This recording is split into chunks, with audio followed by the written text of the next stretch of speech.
गुड्डू कुमार जी, बिहार पटना से। अगर मतलब राधे राधे महाराज जी, आपके चरणों में कोटि कोटि प्रणाम। गुरु जी, आपके सत्संग और प्रवचन वीडियो सुनने से पहले मैं गलत तरीके से पैसा कमाता था, जो कि मुझे उतना सही गलत मालूम नहीं था। तब उसी पैसे से घर बनाया, जमीन भी खरीदी, अपनी शादी का खर्चा भी किया। लेकिन गुरुजी, जब से आपका वीडियो देखा, सत्संग प्रवचन सुनने लगा, तब से सारा गलत काम छोड़ दिया। एक भी गलत काम नहीं करता। दृढ़ता पूर्वक आपके बताए हुए भगवत मार्ग पे चल रहा हूँ। निरंतर राधा नाम जपने का भी प्रयास करता हूँ। महाराज जी, मेरा प्रश्न यह है कि जो घर मकान जमीन वो सबका, मैं अभी क्या करूं? उसमें रहूं, कुछ क्या करूं? नहीं, मुझे समझ उसी नहीं आ रहा। उसी में रहो।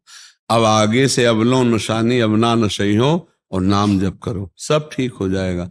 घर में थोड़ी देर कीर्तन किया करो, नाम के करते हो, सब पवित्र हो जाएगा। अब आगे से पाप कर्म मत करना। हाँ बस, और कोई ऐसा नहीं कि बुलडोजर लगवा के घर तोड़वा दो, ऐसा कर नहीं। ऐसे ये पाप का प्रायश्चित नहीं है। पाप का प्रायश्चित है कि अंदर जलन हुई कि बहुत गलत किया, अब नहीं करूंगा। और ये क्वेश्चन मेरे मन में हमेशा रहता था जी कि हम गुरु जी के अगर सर बात पे चलते हैं कि ये पैसा जो कमाया था अगर वो पैसा रखा होता आपके पास, तो उसके लिए हम फिर दूसरा नियम बताते। हाँ, तो बस फिर आप चिंता मत करो, नाम जप करो, भगवान नाम कीर्तन घर में करो, और कभी कोई संत महात्मा दिखाई दे तो घर में बैठाल के प्रसाद पवा दो। कभी कोई ऐसे भूखा प्यासा दिखाई दे, उसको पवा दो। कभी कोई ऐसा बीमार नजर आवे जिसकी औषधि के लिए पैसा नहीं, तो अपनी कमाई का पैसा उसके लगा दो, तो आपके सारे पाप नष्ट हो जाएंगे। भगवान का नाम कीर्तन और परोपकार, इससे बहुत जल्दी लाभ मिलता है। और बड़ी कृपा है कि आप इतनी छोटी अवस्था में सावधान हो गए कि पाप कर्म छोड़ दिए। नहीं तो कौन मानता है, पैसा के आगे कौन मानता है।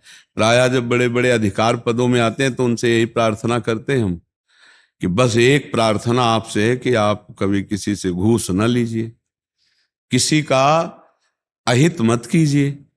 सबसे बड़ा ज्ञान है। मान लो आप भारत के किसी पदों में हैं, तो आप निर्दोष को दंड मत दीजिए, दोषी को मत बख्शिए पैसा लेकर। वो पैसा आपका सर्वनाश कर देगा। जो पैसा अधर्म आचरण से, वो सर्वनाश कर देगा। तो जो गलती हो गई, अब मान लो जैसे आज तक हो गई, तो अब हो गई।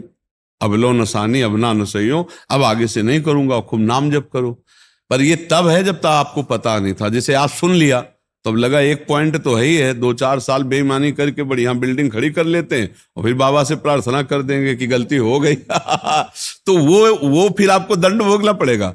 आपको पता नहीं है, अब सत्संग सुना, अब पता चला, तो अब लो नसानी अब ना नसइयो, आज तक गलत किया अब नहीं करूंगा, तो भगवान उसे क्षमा कर देते हैं। अहम तो हम सर्व पापेभ्यो मोक्षयिष्यामि मा शुचा। इसलिए डरो मत, नाम जप करो। दूसरों का कभी उपकार करने का अवसर आवे तो मेहनत की कमाई से उपकार कर देना दूसरों का, समझ रहे। कोई पशु पक्षी, कोई मनुष्य ऐसी दशा में हो जिसको आपकी जरूरत हो, तो आप पैसा लगाइए और शरीर से सेवा कीजिए, तो आपका ये जो पाप कर्म किया हुआ है वो सब नष्ट हो जाएगा। और नाम जप कीजिए, ठीक है। हाँ।